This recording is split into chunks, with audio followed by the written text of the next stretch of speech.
Welcome to today's episode of the On the Up podcast, brought to you from Moneypenny. I'm your host, Dan Marshall, and today I'm talking about creating a workplace that inspires. And I'm joined by Becky Turner, who's a workplace psychologist at award-winning nationwide interior design and fit-out business Claremont. Becky, it's a privilege to have you today. Thank you for joining us. How are you doing? Yeah, thanks for having me. I'm doing really well. Excellent.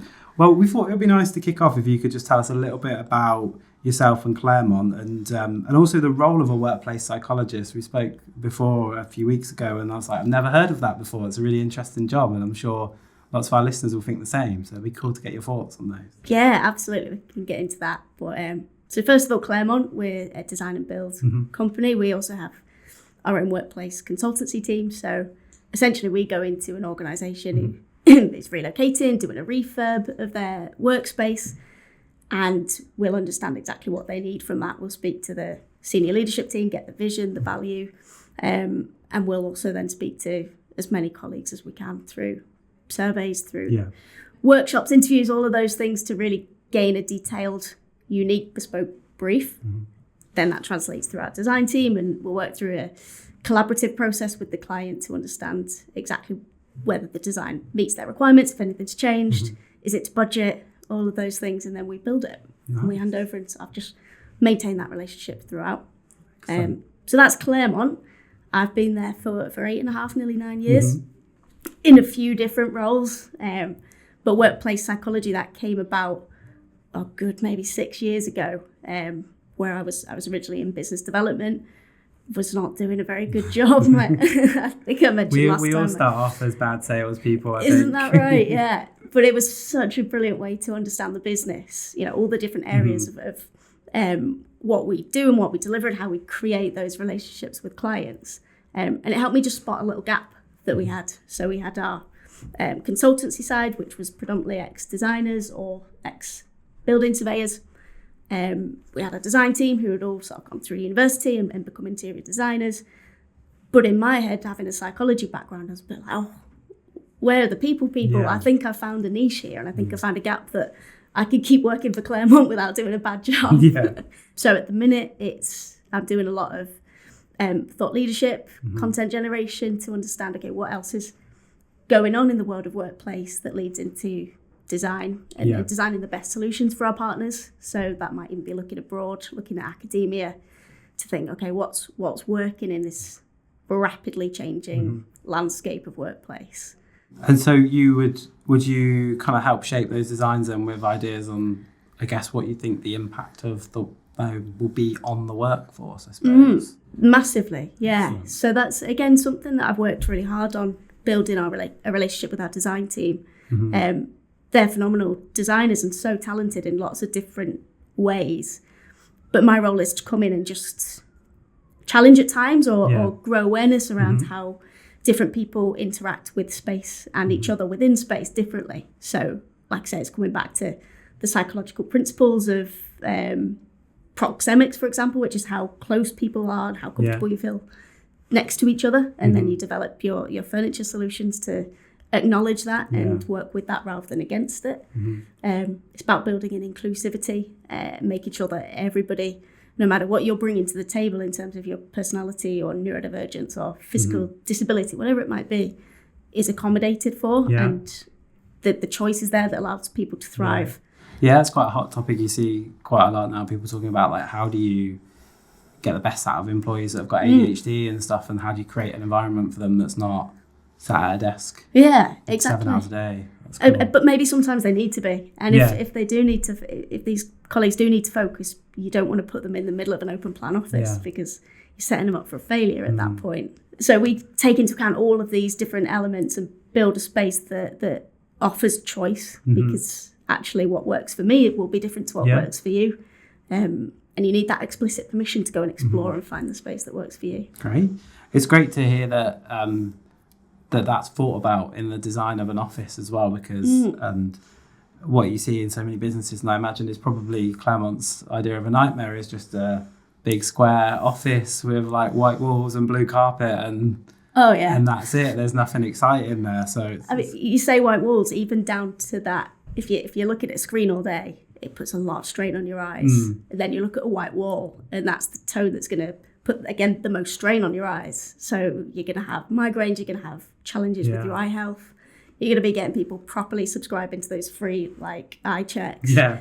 All of that, you just change the tone of the colour on the wall and it makes such a difference. Yeah, and I guess it makes a difference then to people's mood when they're at work as well. Create a nicer environment, happy people is always a good thing, isn't it? Yeah. So yeah, it's really cool. And also on Claremont, you guys, from what I've seen, work with lots of different types of businesses as well, like all different industries and things. Is that fair to say? Yeah, so historically, legal has always been our biggest sort of client base. We've also got a lot of clients in the housing association world. Lots of big changes going on there. Technology clients, financial, professional services, all sorts. Nice. Even into sort of the gaming world. So, yeah. Excellent. And so with the On the Up podcast, like our theme is always about, how businesses are growing and how different things contribute to that. So be really interested to get your thoughts on how that workplace environment contributes to a business being successful and growing. Yeah, it can do it in a couple of different ways, I suppose. So very directly, it can be a great tool for talent acquisition and retention. So even looking around your space here, and I know a lot of contact centres don't put in as much effort and value into their workspace. But if you come to somewhere that you can feel comfortable in, you can, like I was saying before, you can see yourself working in a space that fits your personal preferences, then you're going to think, okay, they trust that I'm going to find that space and they put that value into me. So yeah, I think I want to work here. They're going to support me. All of those different... We make decisions based on two things, typically. One being emotion, one being reason. Reason is like, I should work there because they're going to pay me X. It's close to home. It's all of those things. But emotion often overrides that. Yeah. And so if you walk into a space and it feels a certain way, then that's going to be a stronger pull than, it's 5 minutes from home. No, definitely, yeah. I think it's a big appeal for why a lot of people like working here as well, is that you come here and you experience the building and you're like, I want to work in that. And that's a cool place. Yeah, exactly. And the retention side as well. So it's not just attracting, it's keeping your people, because you'll be constantly, this space is nearly 10 years old and it still looks pretty new. Yeah. To be honest, it's really well kept. And it's obviously just kept up to date. Do you know what I mean? It's somewhere that the value is still seen by people. It's not aged like some of the spaces that we do see. So it's going to continue that supporting in terms of keeping your people here. I suppose the other way that the workplace can support business growth, particularly in this hybrid world, is if you're employing a lot more people. Yeah. How does your office flex to that? And are you going to have to keep growing it or moving or adding different buildings as you grow, or do you make your space work and flex for you? Do you create a really flexible environment that we know in 10 years' time we've already put in the power provisions to support a 25% growth? We've made it so that the furniture solutions are really flexible, and we've not built too many rooms to that you'd have to then knock down and do a complete refurbishment. So it's about thinking ahead to accommodate the growth. Future-proofing, I guess. Yeah, absolutely. As well as supporting the growth through the attraction and retention. So do you think that the workplace design has an impact on productivity of employees as well? Yeah. And what to what extent do you think does it increase output? Does it just make people happy? Like how does that impact people's work on a day-to-day basis? So you've got those direct links where the physical space does massively impact performance straight away, productivity or sort of the measures of output.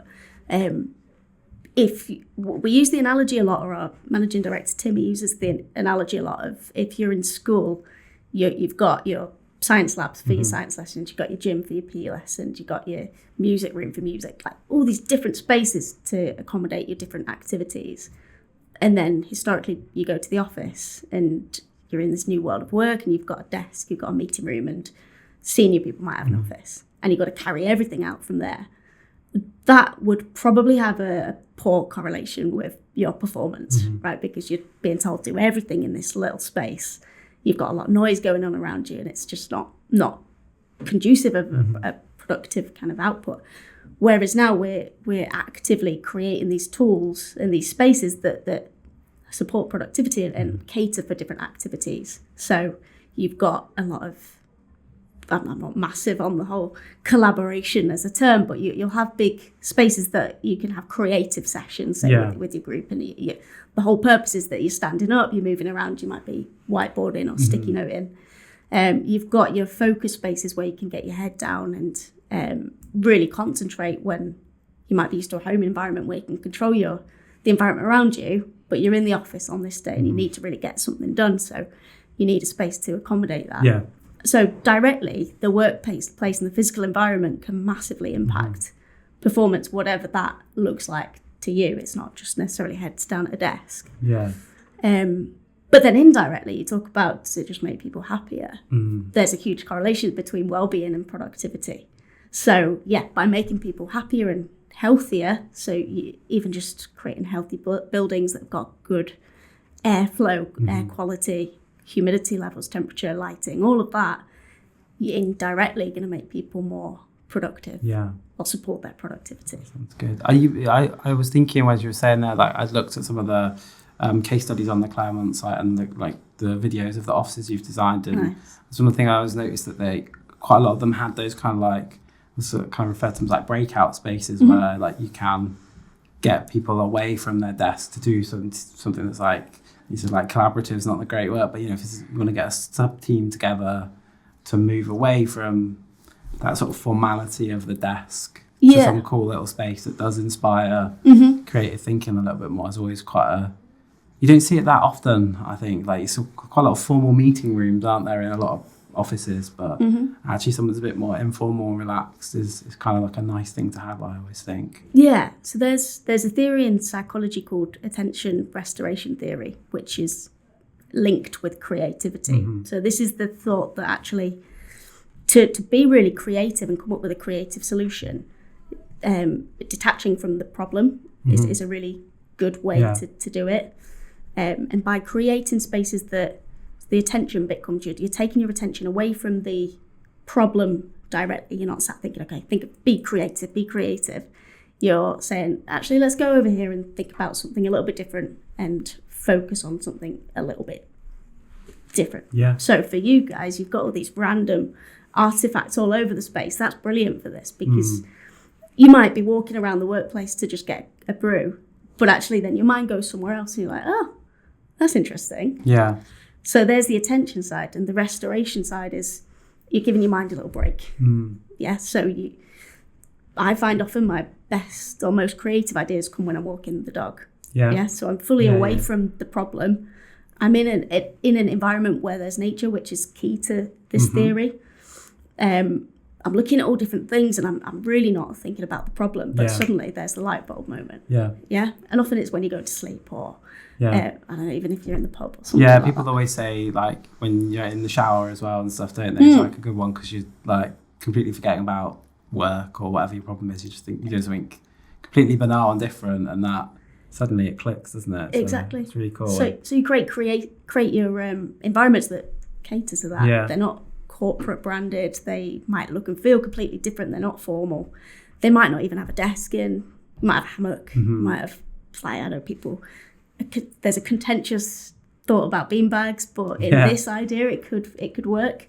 Yeah. You just take your mind off of it for a little bit. Yeah. You mentioned as well when we were chatting there as well about kind of there are things like the cool things like a pub, but then you also spoke about just like the airflow and the lighting as well, which again might seem like these minute details, but I guess when designing workspaces are actually quite important considerations for people as well. So how do you guys like balance thinking about those practicalities but also those like cool collaboration spaces or fun environments at the same time? It all works together, and we have people with those different specialisms. So that's the joy of Claremont. We bring in the best minds with the best specialisms. So we've got mechanical and electrical engineers in-house that I'm actually working on a little project with at the minute, a little in-house experiment to understand the impact of relative humidity, which is sort of a measure of air quality on how people feel and how it impacts their productivity.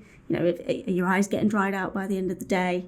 Do you feel a bit like you've got no energy at the end of the day? And then if we do an intervention, to sort of increase the humidity levels or balance them out a little bit better, which actually I've learned is very difficult through mechanical and electrical provisions in the workplace, but plants are the best sort of natural provider of that. So if we bring in more natural, real plants into the workplace, is that then going to have a difference? Yeah. So things down to that level of detail we're going to be looking at. And so you like kind of using science almost to measure and evidence that sort of stuff then as well. Yeah, so that's really cool. That's bringing the psychology side of it. So yeah. We'll be looking at surveys, we'll be looking at gaining that real sort of insightful data. We'll be using their skill set and their sensors, their ability to measure that that environment and also the controls around it as well. And we'll bring that all together, plus our creative director's genius. So he'll look at the intervention in terms of bringing in plants and things. That will all come together to give us an outcome, basically. Cool. There's so much thought behind that then, that you think like in your day-to-day, like the office debate about whether it's just too warm today or too cold today, but actually there's like real science that you can use to look at that and work out what's the most effective and efficient way of doing it as well. That's really cool.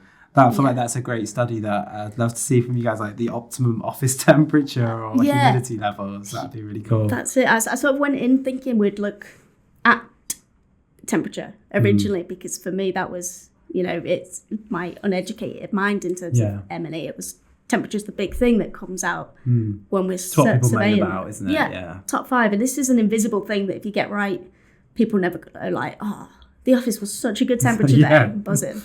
They're like, oh, it's too hot or too cold. Yeah. You only realise it when it's not quite working for you.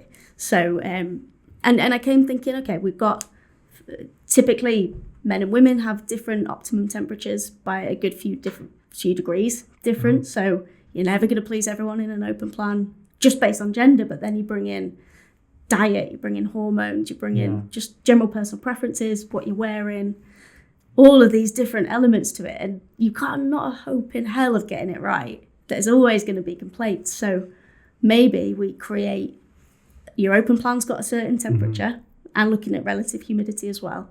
And that is displayed so everyone knows it's very predictable. You can dress for that temperature. But then you go into your creative zone and that's a little bit cooler because you're going to be getting up, you're going to be moving around. So you need it to be cooler for you. You've got your focus spaces that would be at that kind of 20, 21 degree optimum. But also have the ability to cater to the individual need as well, which you can't do in the open plan. So there's all of those different ways that you can create a really dynamic environment. You just need to communicate it to your colleagues. That's really cool. It's really interesting to hear like some of the science and thought behind it. Like I said before, like rather than it's too hot today, it's too cold today. Which that's the end user perspective. Right? No, that's really, really interesting. And it's cool that you guys do studies into things like that. So one of the things we wanted to talk about was that there's a few different kind of white papers and things you've worked on, terms that Claremont have kind of coined, from like the destination office, the workplace the beat as well. Like there's some really cool things there. So it'd be good to get you to talk us through some of those, maybe starting with the destination office and like kind of what that is and what that means to Claremont. Yeah, so they're kind of in chronological order. So if we start with the destination office, as you suggest, we clearly in 2020, a lot of things changed for a lot of organisations. And for us, it was very much catalyst in a direction we were already going in with agile working, activity-based working. And it probably propelled our clients and their thinking like 5-10 years in advance, which meant that our solutions had to change quickly. And we weren't fighting a closed door anymore. So we sort of coined this term, the destination office.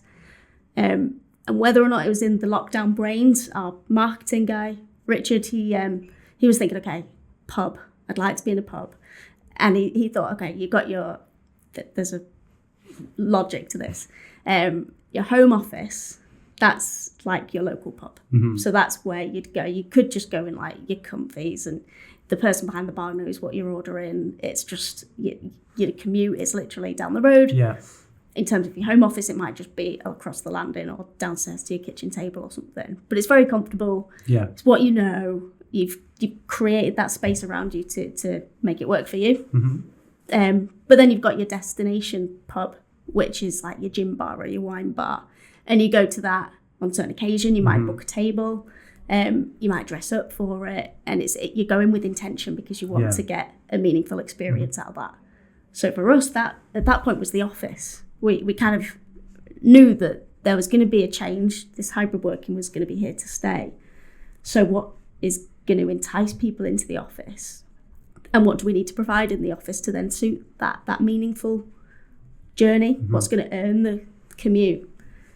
So there's a whole load of different elements of the workplace that fall into this new blueprint. One being like the academy, so somewhere you're going to learn and be mentored. You've got your retreat spaces and the park, which is bringing either plants into the office, or it's your views outside, or it's just imagery of the outside. So your forum, which is where you can all get together, your big sort of town hall event space to talk about the business as a whole and how you're performing. You've got your gallery, which is like your brand beacon and how you interpret your brand throughout. So all of these different elements are going to, there's more to it as well, but they're going to kind of enhance your experience when you're there. So that was the meaning of the destination office at the time. And how we design is sort of around that. So we're thinking, okay, each client or each partner of ours is going to have a different need for a different amount of space for each of these elements, or some will be joined together. So your cafe space and your forum space are often as one. So you reconfigure, it's similar to your pub, you reconfigure the seating to make it work for an event. So that was the destination office. That was refined again a couple of years ago to add in a couple of other spaces.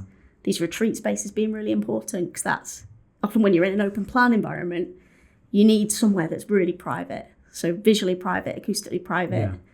And you can just like chill a bit. And if you need to pray, it's somewhere that you can go and pray, and it might have ablution facilities, wudu. It's also somewhere, if you're neurodivergent and you're close to meltdown, you could go and stim. So have like a fidget spinner or sequins or something that you can touch to ground yourself. Or if you need to shout, somewhere you can shout. All of those things is really important. So we added that to this blueprint kind of as we went through. And do you find that when you guys are taking your brief from a client, or the client comes to you, are they thinking about this kind of stuff generally, or are you guys like educating people on like what they should be doing in their office like this? It depends. Some clients we've worked with a lot of partners over 10 plus years, so they know exactly how we design. We know them, so there's a real collaboration there. However, some will come with a really formal brief of we need 3 meeting rooms, we need 200 desks, and we might come and challenge those, and that challenge doesn't come out of malice or wanting to create a Claremont space. It's about, is it really giving you exactly what you need? Because a lot of times people haven't been out and seen. I suppose it's a lot of the value that you guys can offer clients as well, isn't it? That it's not just that, you guys have built cool offices for other people. It's that actually you've thought about the intricacies behind it and the detail of the different spaces that, I'm not somebody that would be designing an office necessarily, but like I would never, before you've mentioned those places, think about, the difference between the kind of like academy space and the retreat space. And I'm like now thinking about our office, I'm like, oh yeah, that's kind of our version of that, or our version of that. So they're really important, but to the untrained mind like myself, it's like you never really contemplate it before. So it's interesting. And we don't want to come in and force an agenda. It's about, like you say, educating and going on this journey together to give them the best outcome, whether or not that's utilising all of these different elements, or it might just be taking a few and doing it really, really well because that's their business model and that's what works for them. So, we're just about creating informed decisions with our clients. Excellent. And then after the destination office came the workplace ooh. Did I get the ooh right? This was something that we began to think about once we thought, okay, these with the destination office is quite functional. These are the functional spaces, but actually, as I mentioned before, you're making a decision about where you work based on emotion a lot of the time. Like, how was your last experience there? Was it positive? Then you might go again. If it was negative, you might go, I'm going to need more convincing. And these aren't always conscious decisions. So we wanted to know, okay, what emotions do people want their workplace to evoke in them? what's going to make them want to come into the space a bit more. So at this point, we commissioned some research with a company called Census Wide. So we knew that if we did some research with our clients and partners and our networks, you kind of get a biased sample because these guys are already on a journey. So we wanted some really independent data. So we got 1,006 responses to our questionnaire, which was asking all about how people felt when they were in the office, what made them really productive and positive, how they felt at the end of the day, all of these different types of questions. And as we analysed it, it boiled down to 6 different kind of emotions or feelings that people wanted the workplace to evoke in them. Some of them being around that, like they want to feel valued, they want to feel supported, inspired, proud, values. People want to feel included. So for me, that was a really big one, looking at inclusion and diversity and accessibility within a space and equity, because actually, I say this quite a lot, but there's no neutral opposition to inclusion. If you're not including people, they're excluded. So why do that in the workplace? Why are you excluding some real talented people by not making it accessible for them in whatever way, shape or form that might be, or creating a fully different experience for somebody? So say they are wheelchair users, which is sort of a visual that you can use. If you're creating an entrance that's down a back alley, but accessible for one person, but everyone else can enter the building in a really nice journey with a great experience, and that's where you put all the effort into your reception space, then they're going to feel like pretty much the odd one out, not valued, not supported, and all of those other things. Probably won't stay. No, definitely.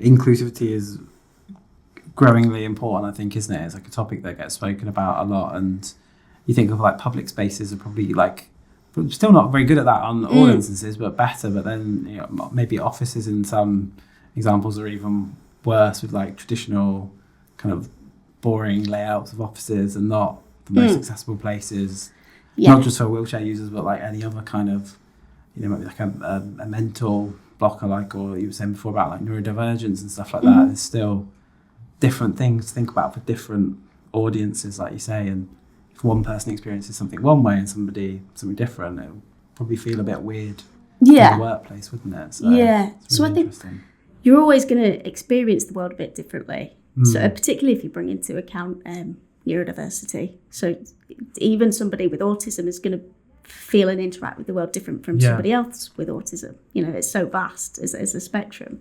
So you're never going to be able to create that exact same experience, but it's about listening to the individual and speaking to the individual, understanding their experiences and making sure that they are catered for in that space, ideally in the design phase. Sometimes it is based on like reasonable adjustments afterwards, or access to work grants and things like that. But either way, you're sort of bringing it in. Yeah.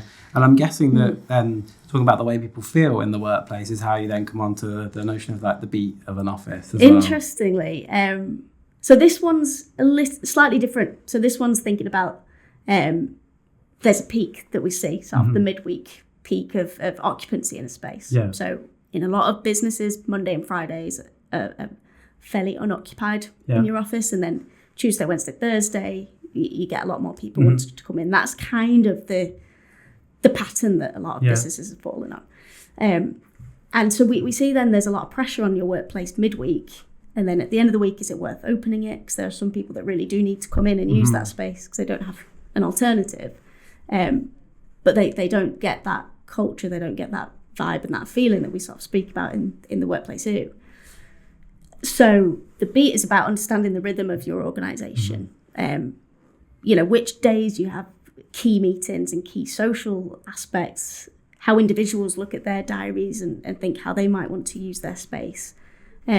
So it's looking at that on a business-wide level, on a team level, on an individual level, and trying to work out then how you can sort of plateau the occupancy throughout so then you're creating spaces that everybody can access throughout the week, rather than on those midweek peaks. You won't necessarily get the desk you want, you won't necessarily be able to find that meeting room, but you don't want to build more because on other days it's empty. It's extra empty almost. So it's a way to kind of understand the rhythm, understand the beat of your organisation, and create your space around that. And that might also come with an education piece to support them in sort of, like I say, flattening the curve a little bit. Yeah, and I guess maybe like in this kind of like post-COVID world as well, that beat is probably much more unique to different businesses now, because everyone's definition of hybrid working is something different. It is. There's a mix still of, well, I don't think I can personally think of anyone that's like 100% office-based all the time these days. But interestingly, that was one of the things that I'd noted down to get your thoughts on as well, was like there are these kind of return to office mandates that we see in the press recently. And was it the former CEO of like Asda recently who said people that work from home are not working? But obviously such a contentious topic, and be interested to get your thoughts on that as well, one as a workplace psychologist, but then two also as a business that, you know, is reliant on office spaces as well, aren't you, I guess? So yeah, they might be they're very interlinked views, absolutely, but my personal view might be slightly different, I suppose. So I think the discussion around hybrid and the return to work mandates are so much more than just days in the office. It's around trust, it's around empowerment, it's around valuing your people and and the time of your people as well. It's about think about every individual and their personal the personal impact on them of mandating days back in the office. It's about, it does come down to productivity and performance and teamwork. It comes down to, you know, childcare, all of those different things. It's an inclusivity issue, because a lot of people that have been able to access the workforce by working from home will really struggle with a commute. Some people in London, they might not be able to afford a commute, but not just in London, but that's, you know, very high prices for public transport. So all of these different things, it's not just about bums on seats, I think. So that's sort of my personal view, that it boils down to so much more than just one person at the top thinking, I don't know if you're working. I want you in. It's a much more complex issue.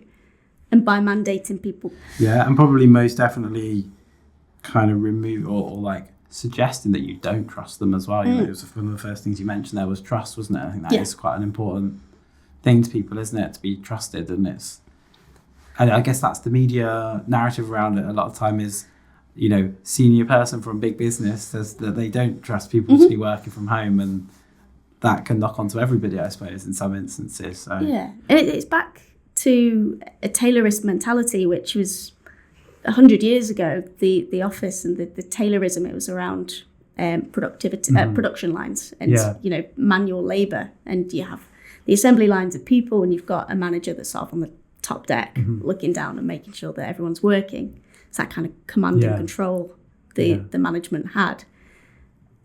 And now we're in more of a knowledge economy. Is that still relevant?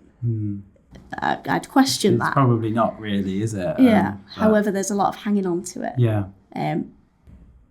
If somebody told me, you know, we've got data to show our performance in this area is really, it's gone downhill since we've been working remote.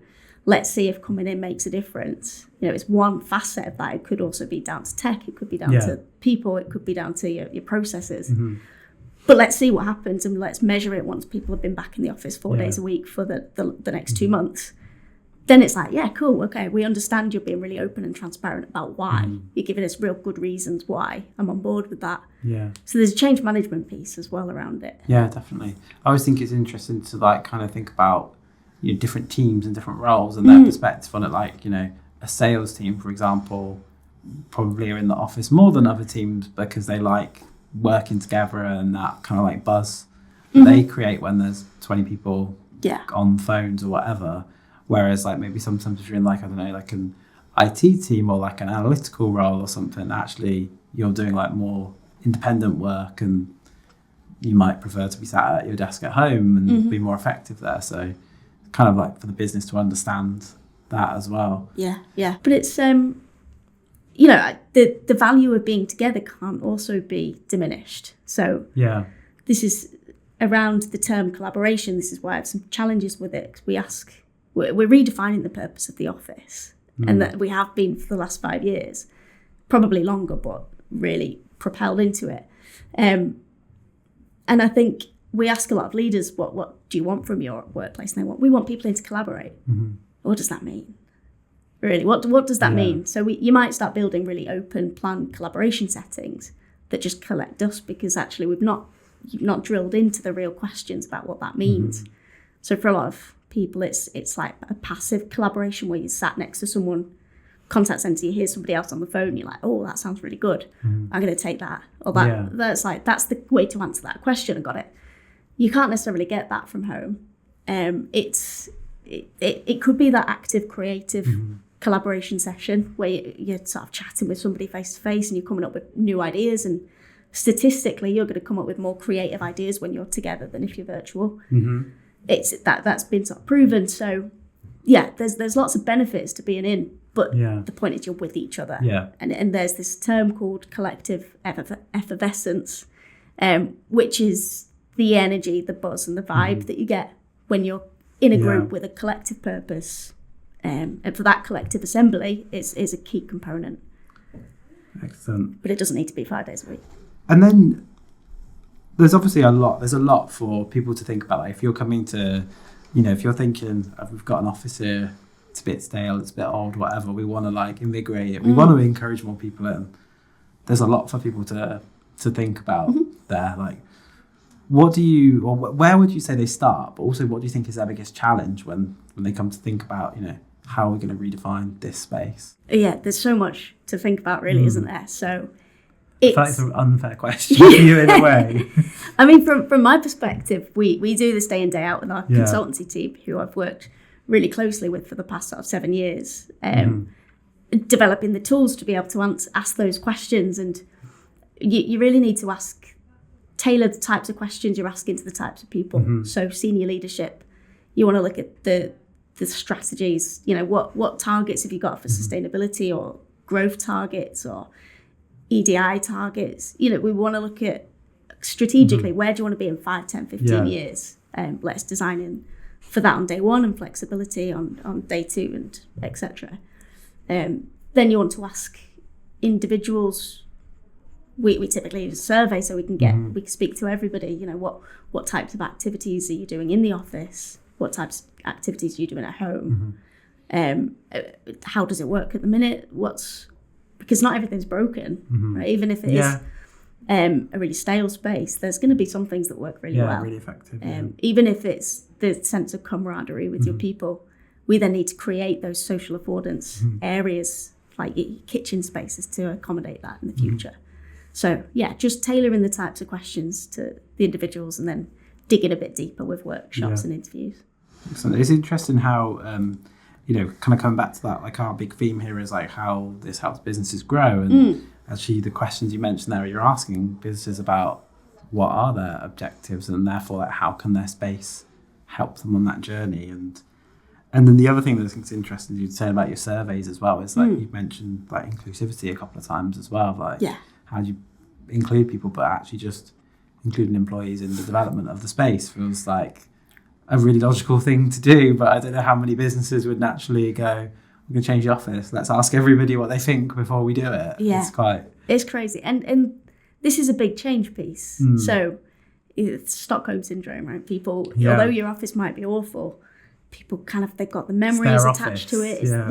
It's where they belong. So you are creating something new, and even if you give somebody a brand new shiny space that they've had no input in, they'll be like hesitant. They'll be wanting to stay at the desk with them. Thinking, I don't really want to go there. You've imposed it upon me. So, from a change management perspective, this is what we've got: a change manager internally. It's so that she can support these partners of ours on that journey, which begins like day one of working with us in terms of consultancy and.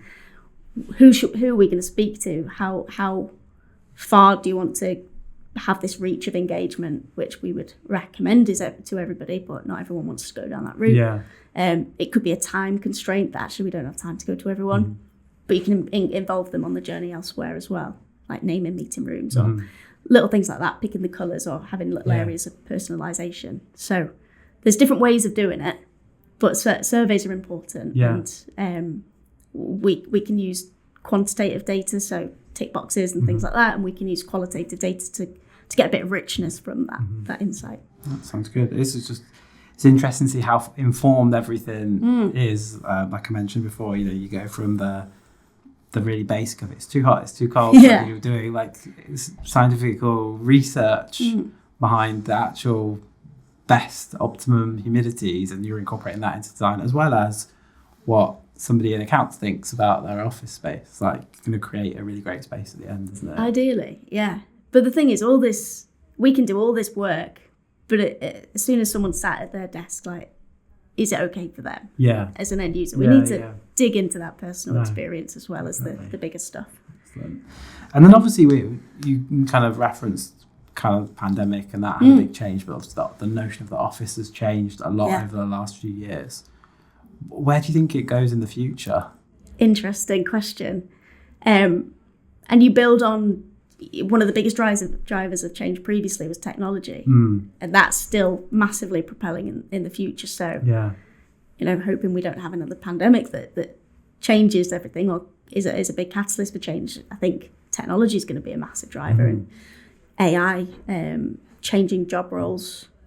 Personally, I think, and maybe this is my skewed view from a psychology perspective, but we talk a lot about human-centric spaces and designing for the people, because if you spend so much of your time, interacting with technology, we can't forget 95% of our evolution came before even agriculture started. So we are not made for this.